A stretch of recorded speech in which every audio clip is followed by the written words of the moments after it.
जसीपुर तहसील office सम्मुख में tractor मालिक महासंघर विक्षोभ।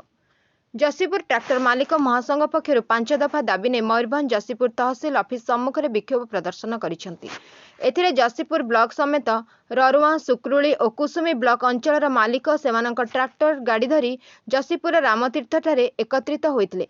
प्रत्येक पंचायत थिबा बाली पत्थर मोरम कुआरी को टेंडर करा जिबा स आरआई मानक राजस्व आदाय क्षमता देबा सरकारी काम रे नियोजित करथिबा ट्रैक्टर मालिक मानक ठारू फाइन आदाय बंद करबा पुलिस केस बंद करबा मालिक और ड्राइवर मानक पई जीवन बीमा लागू करबा आदि 5टी दाबी रहिछि दाबी पत्र रे। शताधिक ट्रैक्टर मालिक और ड्राइवर सेमानक ट्रैक्टर धरी रामतीर्थ ठारू रैली जोगे जसीपुर बाजार परिक्रमा करथिले। जसीपुर तहसील ऑफिस सम्मुख रे पहुंचबा परे सेठारे एक प्रतिवाद सभा अनुष्ठित होइतला।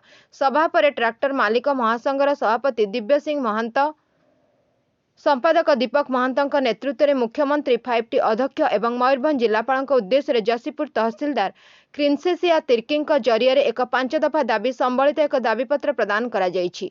से विक्षोभ कार्यक्रम में अन्य महासंघ सदस्य संजीत महंत, दिलीप महाकुड़, हिमांशु बारिक, रुद्र महंत, धर्मेंद्र महंत, मनोज महंत प्रमुख समेत शताधिक मालिक ड्राइवर उपस्थित रहिथिले।